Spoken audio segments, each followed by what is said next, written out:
Welcome back to another episode of Talk It Up with Tierra Monique. I am your girl, Tierra Monique, and it is time to talk it up. Well, hello, everyone. Welcome back. I hope everyone is having a great day. I hope everyone had a great week.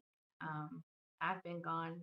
I skipped a week, but I'm back. It's kind of like a little impromptu in a sense because I was going back and forth when I was going to record this week because, to be honest, y'all, I um, a little bit of me and lost my passion for the podcast, not because of anything that not that I don't have anything to talk about, but I don't know, a part of me was feeling a little but hey, look, thanks to Latarius Whitfield and the Dear Future Wifey podcast, he inspired me tonight. He had a IG live tonight, and got my wheels turning in my head about marriage and divorce. And so today, I am going to be coming from the topic of divorce is not the cure. Okay, many of you might not know, but I was married for about almost 12 years, and I have been divorced now for 7. And I thought that divorce was a cure. I really did. I thought divorce was going to cure all of my problems and I was going to be free and happy, and that didn't happen. So we're going to get into all of that, but welcome back. This is your first time joining us. Welcome. If you are listening to me right now, I am recording this also to upload to YouTube. So please go to my YouTube channel at Talk It Up with Tierra Monique. Um, I'm getting in the groove of it, so everything is coming together, and hopefully soon I'll have like a little intro song or something going on. But hey, right now this is what it is, and I have something to tell you, and we're gonna get into this. So again, today's episode is "Divorce is Not a Cure," and it's episode 66. I think I skipped the number, but it is what it is. It don't matter. We're here, and again, I hope everyone had a great day. Um, I'm recording this now on a Thursday, so but it will be uploaded on Friday, August the 27th. So when you're listening to this on Friday or any other day, I hope that your day is good, your night is good, your weekend is good, your week is good. And if it's not, I hope that God will turn it around for you and that it will get better. Okay? If this is your first time tuning in with me, welcome. This podcast is all about talking about the things that I've gone through to help you to know that you're not alone. And with life comes challenges, with life comes good times and bad times. But in all things, God is with us, and we should praise God anyway. And again, you're not alone. I've gone through a lot of stuff in my 39 years, and I want to help other people to either avoid going through the same thing or to know how to get through them and to know that you're not alone. Okay? Okay. So, welcome. Um, Before we get into all that, I want to go ahead and pray. So, God, we thank you. We thank you for this time. We thank you for this um, opportunity to talk to you and to um, talk about divorce and talk about how the easy way out is not always the right way out. So, God, help us, those who are facing divorce, those who are thinking about divorce, that you will search our hearts, search their hearts to find another way, um, as long as they're not, I mean, if they're in an abusive relationship, God, we ask you to deliver them from that and to also heal the person who is the abuser and to heal the person who's the abused. But God, those who are not in those type of situations, we pray, God, that you will strengthen marriages today, that we declare that the marriage will grow and be strong and be a great example for their family, their children, their community, and they will find other options outside divorce to strengthen their marriage and to heal and to love again and to allow you to come in to be the center of their marriage. In Jesus' name we pray, amen. So, amen, y'all, amen. All right, so before we get into the meat and potatoes of today's episode, um, we have our Black Legacy moment. So, our Black Legacy moment, oh my eye, oh, sorry, y'all. The Black Legacy moment is not a famous person. but you know this person really closely, you do, and that person is you. And you're like, girl, that was you done cheated yourself out of the Black Legacy Moment of the Week, but I didn't. So listen to me. I was thinking about this today, and I think so much of us sometimes, when it comes to Black history, we're always looking for the people who were in the limelight and the people who were in the spotlight um, way back when, or even up until now. Anyone from from anyone in politics, to the government, to someone in the music business, anyone, and we look at them and we try to hold them up on a pedestal and say these are the people that we should strive to be like. And I want to go ahead and even though that's a good thing, that's a good thing. I want us to take a step back and look at ourselves and look at the ways that we can be a force and how we can start being a Black legacy to our children, to ourselves, how we can make a stamp and an impact on our own community and our own lives and the people around us. Because it all starts with us. It all starts with our community. It all starts with what we do now with the people around us, what we do now with the lives that we have. And so you may not be somebody in the limelight, you may not have a million followers, but the people that you do have, the people that you do have a great influence over, is looking at you. It could be your children, it could be your coworkers, it could be anyone that is around you. So why not start with you? Why not start with you and look within yourself and say, what can I do to forge a great example in my community, in my home, in my workplace? What kind of legacy can I leave behind that shows integrity, and how to be a leader, how to choose to always do the right thing, how to be successful with money and relationships, and how to be successful at taking care of yourself and taking care of your body, anything what it is. It could be anything. So, how about I challenge you today that yes, Dr. Martin Luther King did great, and so did Malcolm X, and so does so many other people in the Black history, in the Black community, and not just Black people. You don't have to be Black to do this. You can be Puerto Rican, you could be Cuban, you could be Asian, you could be white. What can you do to start leaving a great legacy within your own community, within your own home, within your own world? Because your world is the spaces that you occupy on a daily basis at all times. So you be the example, you be the legacy, you be the history, the person who makes history and leaves a great impact on your own community. So I salute you, whoever you are, whether you're a teacher, a banker, um, a coach, a life coach, a sports coach, um, whoever you are, whatever you're doing, just keep doing it. If you're already doing it, keep doing it. And if you're not doing it, find ways to figure out how to do it, how to be a great example, how to make changes, because it doesn't have to always be the way it is. So you are the Black legacy moment of the week, or you are the great, impactful history maker of the week. So that's that. So thank you for our Black legacy moment. All right. So now it's story time. Cue the music. Okay. So story time. Story time today is titled It's Okay Not to Be Chosen. So I have been going through this thing where my kid's dad is back from deployment. My oldest two children, my 17-year-old, my 12-year-old. I have three, 12, 17, 12, and 5. Yes. And of course, her dad is back, and they want to spend a lot of time with him. But a part of me feels a little left out of their lives. We have shared custody right now, and uh,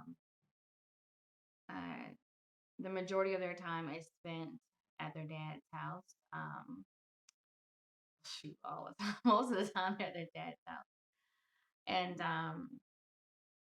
sometimes I feel like when they choose not to be with me, not to say I've done anything wrong or we've had a fight or anything like that, but when they choose not to come and visit me and spend time with me and stay over at the house, um, I feel not chosen. Like, oh, they're choosing their dad over me. And I know a little bit feels a little selfish. Like, okay, their dad was just on deployment here and he just came back. But even before he went on deployment, I still felt like they felt like it was more fun to be at dad's house, you know. They have their own rooms at dad's house. They don't have their own room here. Because I have right now I only have a two-bedroom. So I don't have a three-bedroom, but I have space. I have a bunk bed. They can all sleep in that room. And um, so I have space for them. But uh, sometimes I don't feel chosen by them as their mom.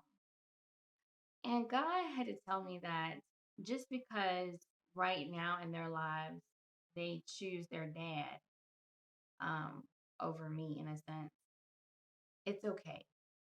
It's okay not to be chosen right now because it's their dad.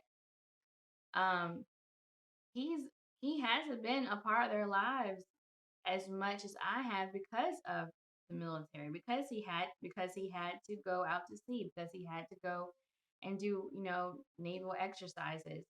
So the fact that he's back, the fact that he doesn't have to go anywhere anymore is a great thing. And it's okay not to be chosen because I'm still their mom. And even though that's what's going on right now, I'm thankful to God that they have a father who is very active in their lives and who wants to be there and who wants to show them and different things and experiences and new places and travel. I am so thankful for that because my youngest son doesn't have that and I didn't have that. So I am so grateful for that. But I'm still like, oh, I wish they were here. But it's okay not to be chosen, and I think this goes for a lot of things. If it's okay not to be chosen by that guy who didn't call you back. It's okay not to be chosen by that girl who didn't call you back. It's okay to not be chosen for the job promotion that you were hoping for. It's okay not to be chosen for anything that you wanted to be chosen for. It doesn't mean that you're not qualified. Like just because I'm not being chosen right now for them to hang out, they don't want to hang out with mom right now, unless I'm going to take them somewhere to go buy something. It doesn't mean that I'm still not qualified as their mother. It still doesn't mean that I'm not their mother. It doesn't mean that I don't love them. They don't love me. It's just that right now they're all about daddy, and that's okay. And it's okay that that person didn't call you back or doesn't want to be with you anymore. It doesn't mean that you're no longer qualified to be a good girlfriend or boyfriend or wife or husband, or it doesn't mean that you're not qualified for a position. It's just right now, it's not time for you to be chosen. It doesn't diminish your value of who you are. You are still who you are no matter what. No matter if you're chosen, no matter if you are still chosen. So, with that being said, um, take it with a grain of salt. I know that sounds so cliche, but a grain of salt is so small. It's the smallest thing. And right now, this is the smallest thing. This is something that I have no um, reason to be whiny or pouty about because this too shall pass. There will come a day when they're gonna want to hang out with their mom all over again, and dad will still be around, but I'm still gonna be here too, and I still love them, and I still take care of them, and I still do everything in my power to provide for them in any way I can. Um, And so it's okay not to be chosen right now because they need their dad more. And their dad needs them more right now than I do. So that's that. So that's our story time for today. And we're going to take a quick break. And when we come back, we will get into the meat and potatoes of divorce is not secure. So we're back, and if you're viewing this right now, you didn't hear the ad. The ad was Anchor, Anchor.fm. If you want to, record a podcast like this one, or it doesn't have to be about relationships. It can be about anything you're passionate about. Head over to anchor.fm and they will show you all the tricks and tips and tools on how to record your a successful podcast, and they will distribute it for you. You don't have to pay anything. You can make money from it without having a whole bunch of listeners. And yeah, it's a good thing. So go over to anchor.fm and start your podcast today. Okay. All right. So that was for my viewers, those who are currently watching this. My listeners on the podcast, you already heard that part. All right, so let's get into meat and potatoes of this one. So divorce is not a cure. There's a song out right now by a great artist, music artist named Eric Roberson. Love, love, love, love Eric Roberson. Genius. Okay, he is a genius when it comes to making music, and I am honored to be a part of the process, which is it is a group of people on Patreon who tune in weekly when he's not on tour or has concerts, and we get basically a front seat to experience him creating music, and he asks us questions. We get to listen to him make the music. We get to watch him make the music. We get to ask him questions. We get to have good music fun. If you love music and you're all about the creation of music, it's a great group of people to join. It's called The Process. You can go to ericrobersonmusic.com to join. It's only $5 a month. I'm not getting paid for this. So, but yeah, anyway, so he has a song out called Lessons. And one of the lyrics says, it says, God has a funny way of showing you lessons. Um, and then that's like the chorus part. And then there's one part that he says, not about the past, it's all about the present. And that really stuck out to me today. I listen to that song all the time. It is the best song ever. It's like the top. It's gonna be number one wedding song right now. I believe it. But that song, but the ironic part of it is that song stuck out to me today because in regards to divorce, because some of us, when we're married, and if you're just joining me, I was married for almost 12 years. I've been divorced for 7, and I learned a lot about myself after the divorce that I did not know about myself when I was married. And that lyric is not about the past, it's all about the present. Really sticks out when it comes to divorce because so many times people choose to get divorced based on what's going on right now. I mean, based on what happened in the past, whether the person didn't, I mean, you get irritated because things pile up. The person didn't take out the trash. They do it all the time, or they cheated on you in the past. I'm not to say there's something wrong with getting divorced for that, but you can work it out if you want to. Um, but it's like, what are we going to do right now in the present? Yes, we did all this stuff. We argued. I hurt you. You hurt me. That's the past. What are we going to do right now in the present to keep this going so that we can continue to build a life together, to continue to build a future together? And right now in the news, there is a sports coach, I think it is. Anyway, he's the father of Steph Curry, and uh, Steph Curry's parents are getting divorced after 30 years. I don't know why. I don't. It's none of my business why. And it's like it's all in the news. Somebody wrote this great tweet about how he should stay and just go ahead and say he's sorry because he doesn't want to be out in the streets after 30 years and not at the age of 60. Um, but the truth is, we don't really know why they're getting divorced, and it's not. And again, it's not any of our business.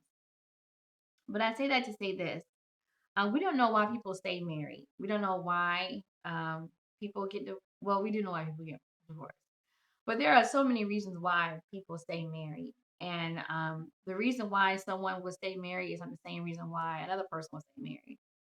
And so we can't tell someone uh, to stay married if we don't know the reason. But if you are married, you know the reason as to why you have considered divorce as an option right now as we speak. Either you thought about it, or you've already told your spouse, I want to divorce you, or you've already gone down and filed paperwork. But something happened between I do to now that caused you to say, I want to dissolve of this marriage. I want to divorce. It's over. I want to live my life. So let me go ahead and tell you about my experience with divorce. Before you do that, before you try to make divorce a cure, try to make divorce uh, the medicine to heal all of your problems. Let me tell you my story. So I said I was married for a very long time. I mean, almost 12 years. And I was selfish. This hindsight 22, because I don't even think about I was selfish when I was married. I was selfish. I was a whiny, selfish wife. I watched my mother and all of her relationships and how to deal with men, and I brought all of that into my marriage. Now, I'm not blaming her, but I know because of that, I want to be better for my own children. And so I already made a mistake. So I want to be better, and we can all be better. And side note, forgive your parents for all the things they've done that was wrong, that caused some negative effects on you. Now that you know what it is, I'm not saying deal with it. I'm saying figure out how to change it, figure out how to deal with it, so that you can move on successfully in your life and be a better example for your children and everyone else around you and for yourself. Okay, heal, just heal. But anyway, so I was selfish. I was whiny. I was needy. I know all of this because now, because I had daddy issues. I know it's a cliche term, but it's true. I was abandoned by my father when I was a young age, not even 5. Um, he never was a part of my life. And because of that, I was always searching for someone to fill that void. Um, but without trying to fill the void, that void with God. I know um, everybody may not feel that way, but I know now that I needed to get close to God before I got married, but I didn't. I was in and out of the church. I would go on Sundays and go do my own thing the other days. So while I was married, I was very selfish and whiny. And when I didn't get my way, I was verbally abusive. I was physically abusive. Um, I would throw things. I would say things. I would curse. I would sleep on the couch. And I got emotionally involved with someone. And then I became physically involved with that person. And my husband found out about it. My ex husband found out about it. And when he found out about it, he was upset. And I didn't care about his feelings. I didn't care that I hurt him. I didn't care that I was hurting my family. We tried to work it out. But instead of me giving him the room to trust me again, I felt like he had to trust me automatically. Like, oh, okay, we're gonna work it out. We're going to therapy. You need to forgive me. That's not how that works. So I didn't give him space to heal. I didn't give us the opportunity to heal and to grow. I didn't try to. I didn't allow God to help us and to help me to get to the root of my own issues. I was angry. I was upset. I blamed him for everything. Uh,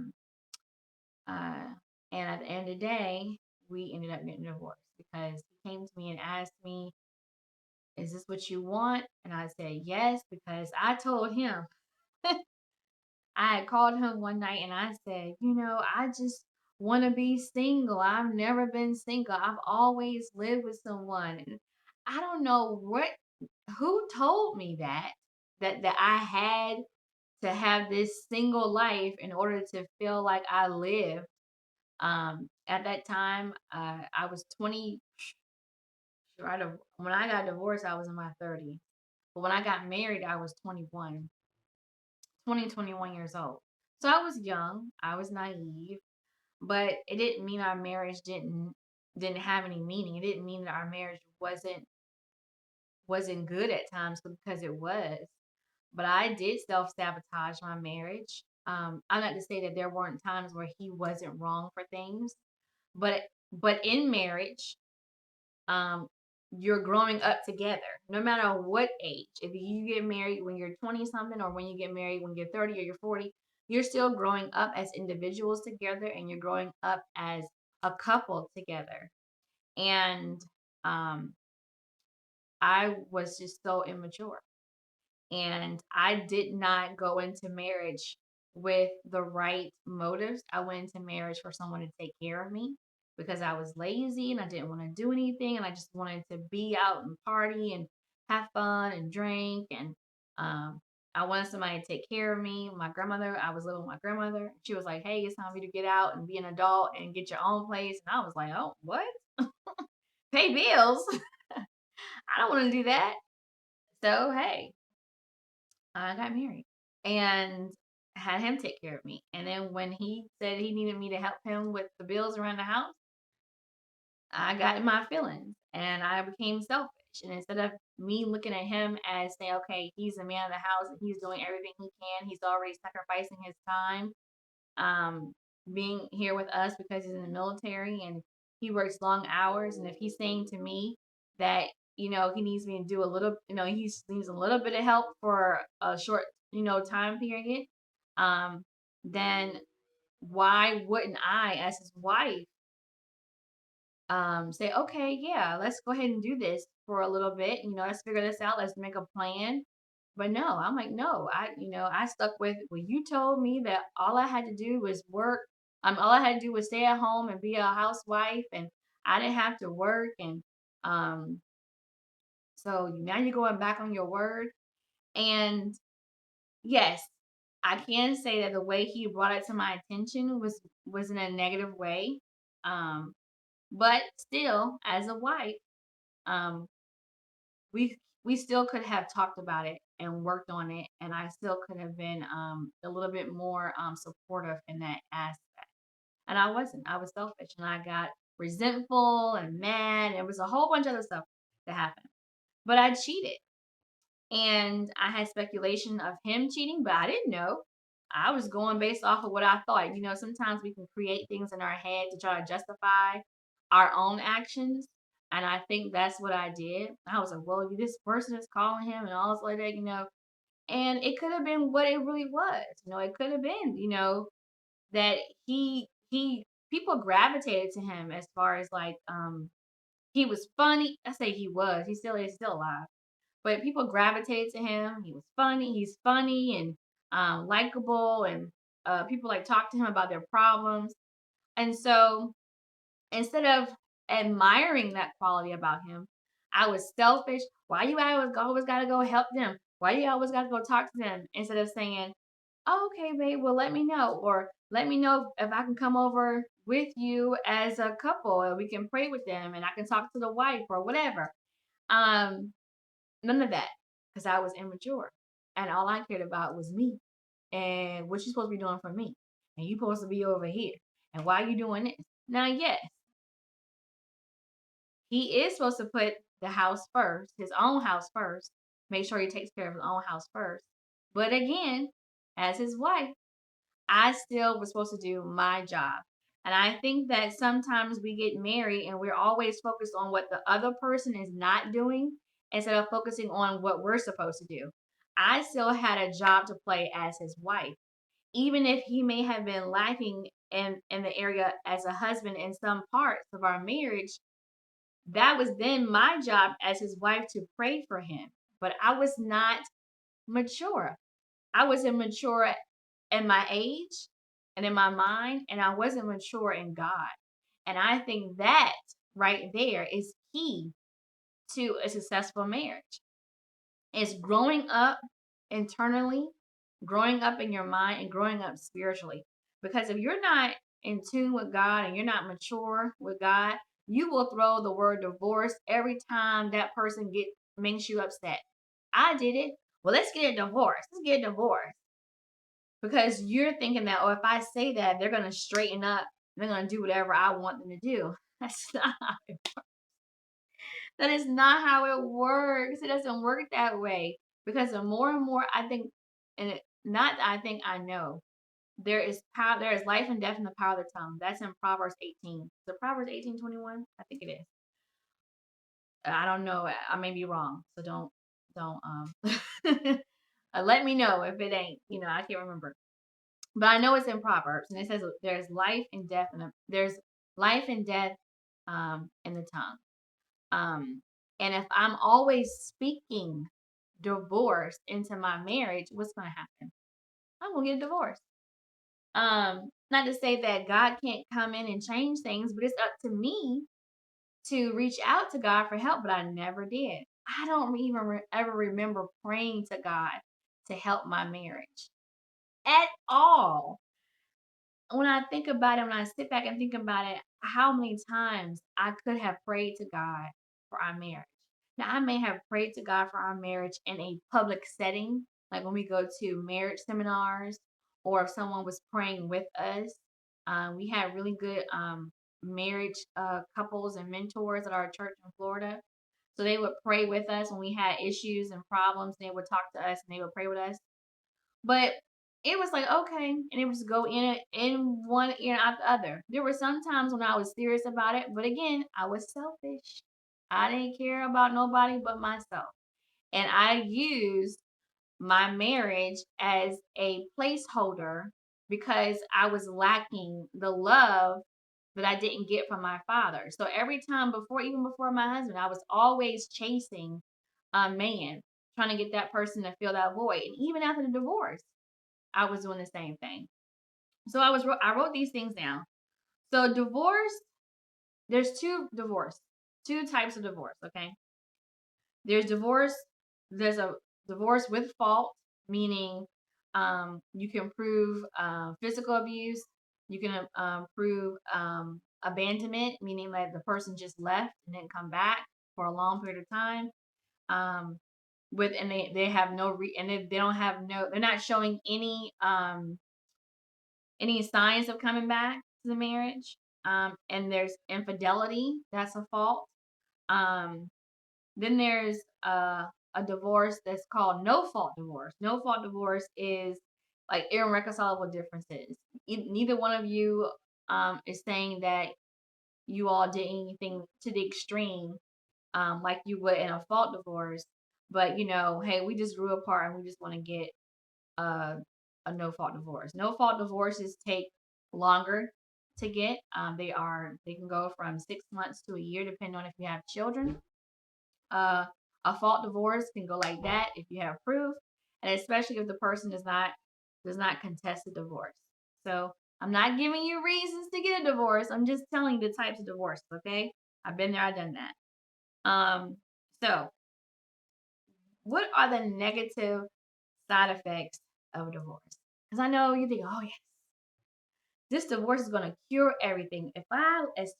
All I just need to do is leave them. I just need to leave them, and my problems will be all gone. I will no longer have to worry about them. I don't have to worry about this marriage. I will no longer have to be responsible for them. I can just do me and go out and be single and have a party and do all this. I can have me on a divorce party and be happy, happy, happy, happy, happy. Right? Right. So no. All right. So the negative side effects of divorce.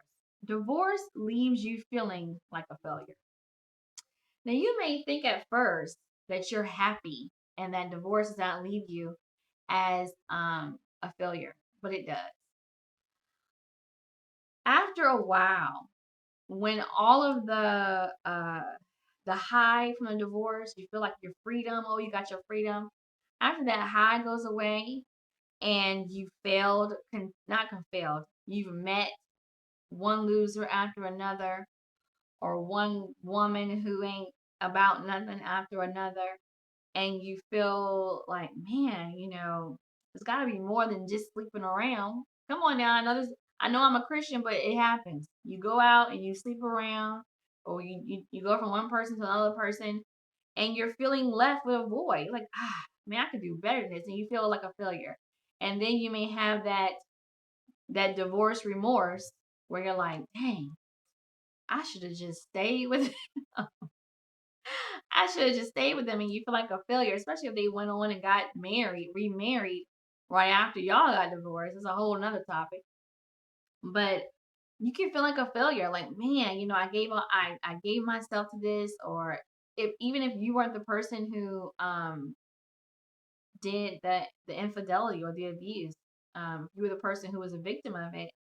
You can still feel like a failure. You can feel like, man, how come I couldn't make that work? Especially if you had uh consistent times in your life where you failed on certain things, and it's like, oh, here's another thing, it didn't work out. And that's where I say that if you are not divorced yet, try to work it out if you can, okay? Because you don't want to feel like a failure.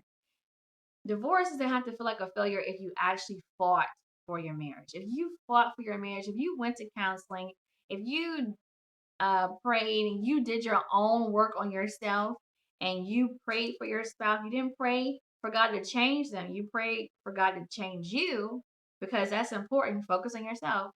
You pray God to change you so that you can be a great example for your spouse. And you pray for your marriage to grow, and that other person still did not want to be with you. Don't feel like a failure. Okay, don't feel like you didn't do everything in your power, um and everything you didn't give it to God and work it out, because at the end of the day, God's only gonna be able to do what we allow him to do. And if the other person is not allowing God to come in and help strengthen your marriage, then there's something else that you can do. So if you are the person who did everything you could, don't feel like a failure. Now, if you're the person who did every who didn't do anything, and now you do feel like a failure, um, it happens. It's life. It's a lesson. God has a funny way of showing you lessons. He will show you, oh, you thought the grass is greener on the other side of this divorce, and it's not. Okay? Okay. The next thing is divorce only eliminates the surface issues. It only eliminates the surface issues. If the real issues aren't addressed, you'll take them to another relationship. Whew. Won't you though? If the real issues are not addressed, you will take them to another relationship. I don't care how much you want to blame the other person. A divorce is a two people thing. I'm trying to figure out a right way to say that. Divorce, not divorce by abuse. Now, someone abuses you, that has nothing to do with you. That's everything to do with them. If someone constantly is cheating on you, um, that has everything to do with them. I wouldn't say nothing to do with you, because I don't know. Sometimes people cheat based off the reaction of the other person, but that's still you still have a choice whether to cheat or not. So I can't really give you that, but you know what I'm saying. So whatever issues basically that you had in your marriage that you didn't address before you got divorced, you're gonna carry all of that baggage into a new relationship. So you want to think about that. The divorce is not about you releasing that other person. You the divorce, you're gonna have to say, okay, what did I do? I wrote this down too. You're gonna have to face yourself after you sign those papers. You don't want to take all of that into a new relationship. You really don't. So that's what divorce will do. If the real issues aren't addressed, you'll take them to another relationship. It only eliminates the surface issues, and the surface issue is you are no longer with that person. But what about you? You still with you. You still got to face you every day. So it only took them out of the equation. You still are with you every day. Okay, okay. Divorce shows you who you really are when you are not in tune with God. Oh, that is so good. When you leave God outside the covenant, which is your marriage, it's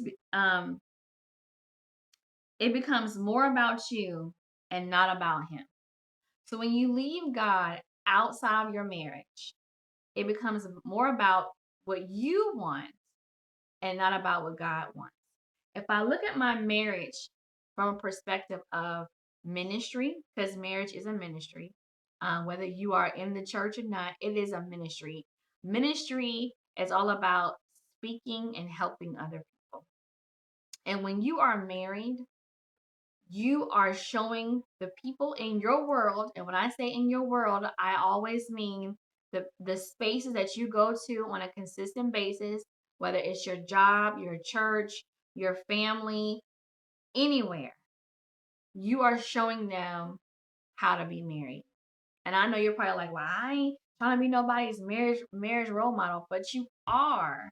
And I know you're not trying to take on the weight of everybody else's relationships, but excuse me, but at the end of the day, people are looking at you on how you treat each other. Why? Because there are so many failed relationships and so many people who grew up in failed relationship type homes and dysfunctional homes. And they're looking at you to be the example and to give them hope.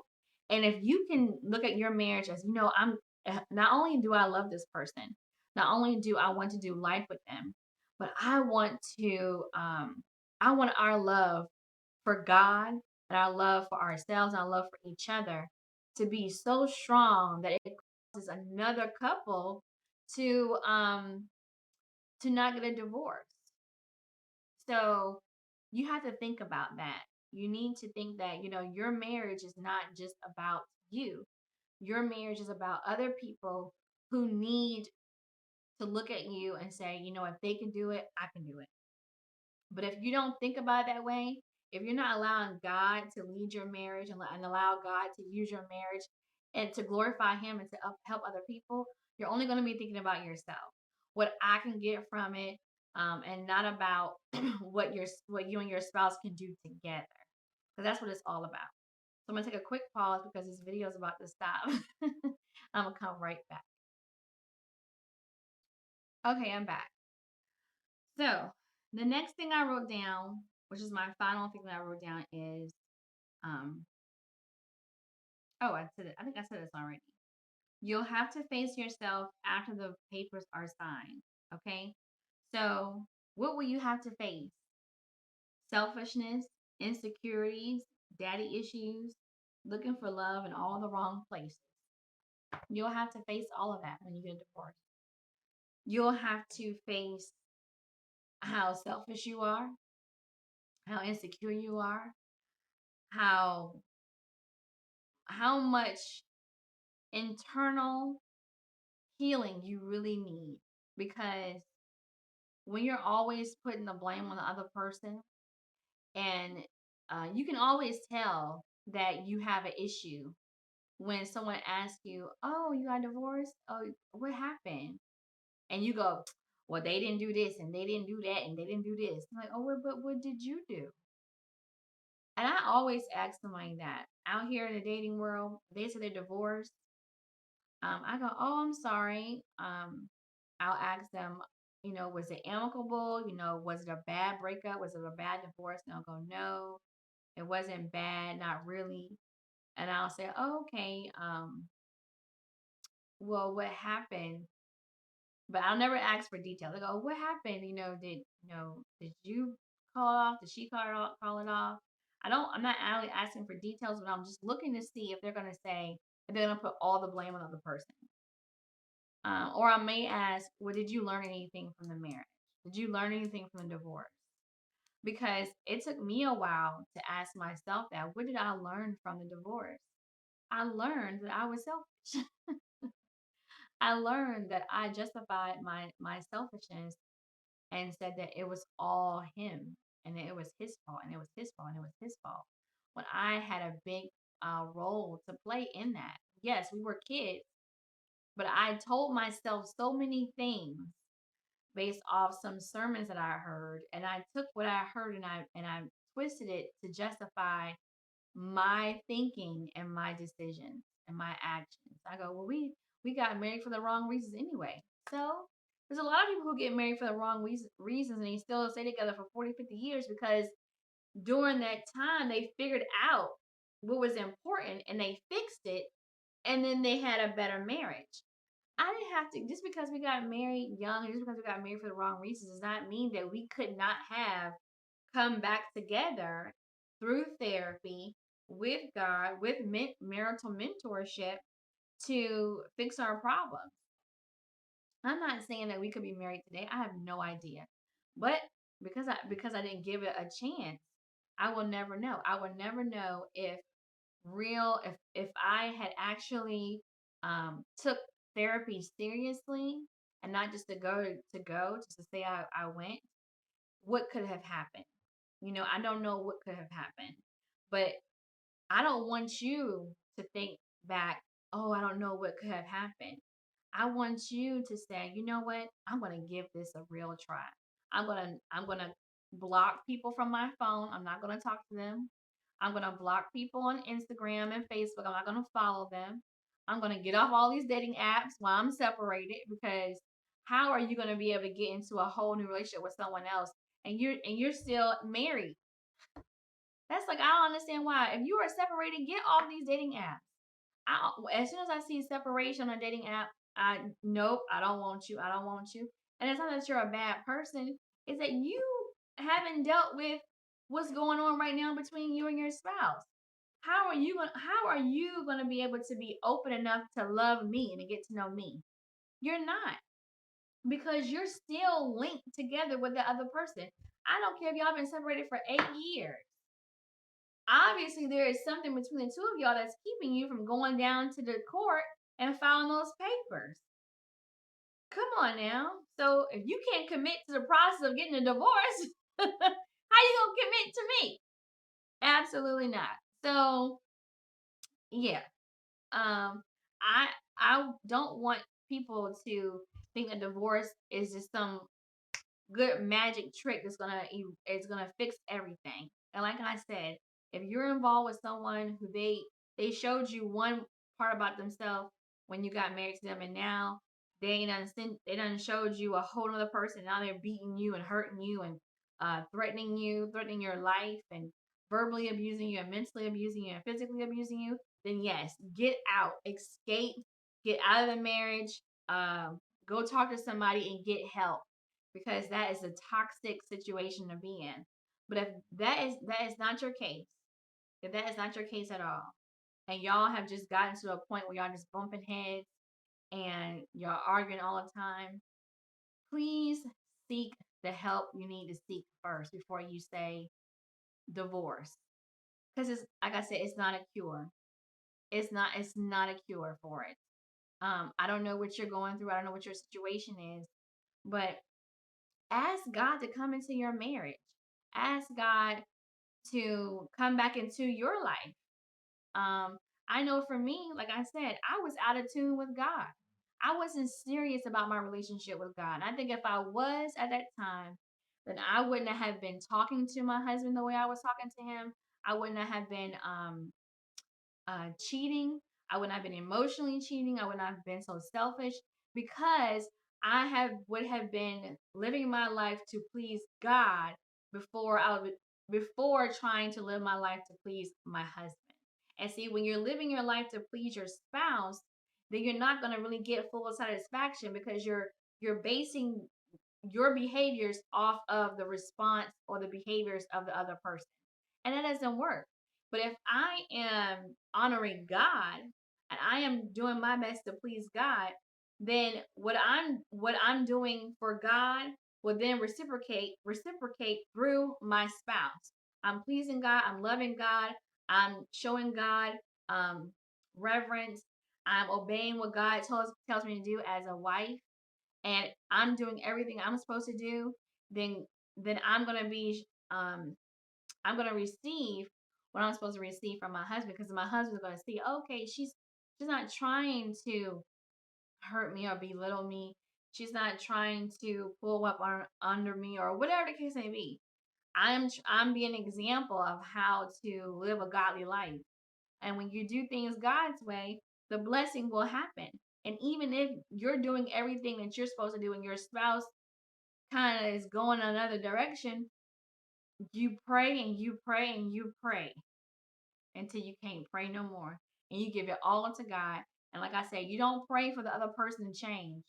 You pray for you to change. You pray for you to stay steadfast. You pray um for God to work on your heart so that you can be a great example for your spouse. There is a great book out there called The Power of the Praying Wife and The Power of the Praying Husband. I forgot the name of the author, but just look it up. The Power of the Praying Wife.